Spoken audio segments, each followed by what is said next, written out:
بسم الله الرحمن الرحيم. الحمد لله رب العالمين الرحمن الرحيم.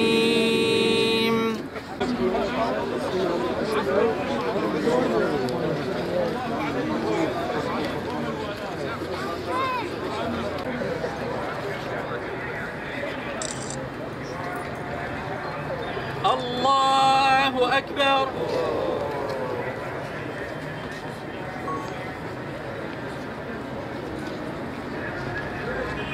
الرحيم.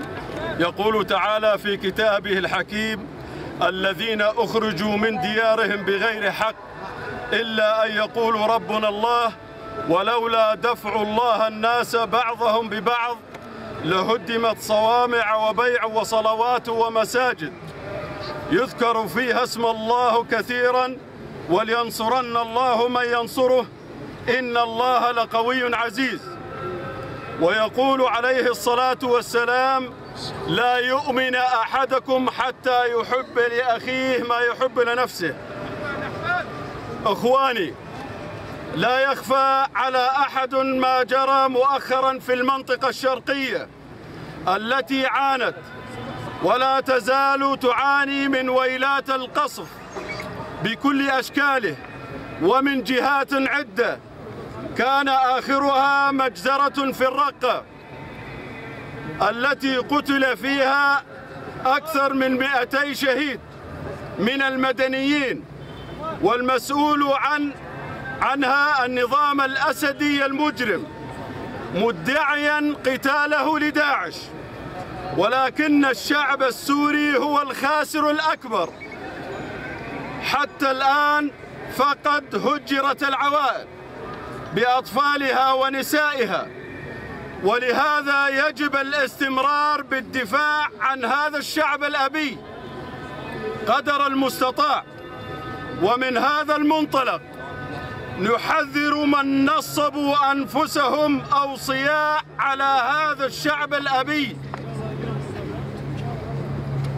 فيجب عليهم أن يكونوا على قدر من المسؤولية. وأخص بالذكر المسؤولين في الحكومة المؤقتة والائتلاف الوطني، عليهم متابعة شؤون المشردين وأن يبتعدوا عن المحسوبيات بكل أشكالها، وإلا فنحن موجودين في ساحات الاعتصام حتى يصل صوتنا للعالم أجمع. وبالذكر نشكر الحكومة التركية قيادة وشعبا وحكومة لاحتضان الشعب السوري. عاش الشعب، عاش الشعب ويسقط العملاء، عاش الشعب ويسقط الخونة. الله أكبر، الله أكبر، الله أكبر، وليخزى الخاسرون. عاشت الثورة، عاشت الثورة، عاشت الثورة. يسقط الائتلاف، يسقط الائتلاف، تسقط الحكومة.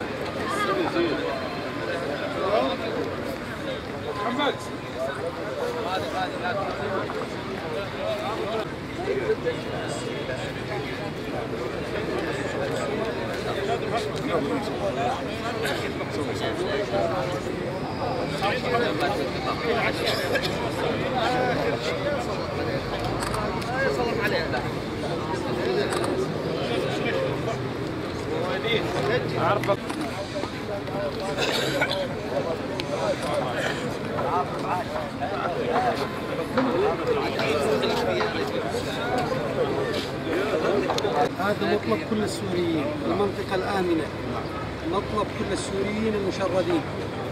شكرا تركيا. أصلا نشوف أبو عرب صارت الدعم حكومة وشعبا. أبو عرب بس التاريخ. ضل 7 دقائق. مجاري. هذا الصالح هذا.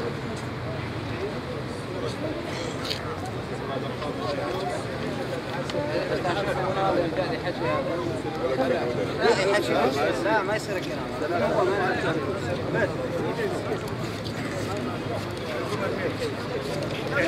حكي بلاش.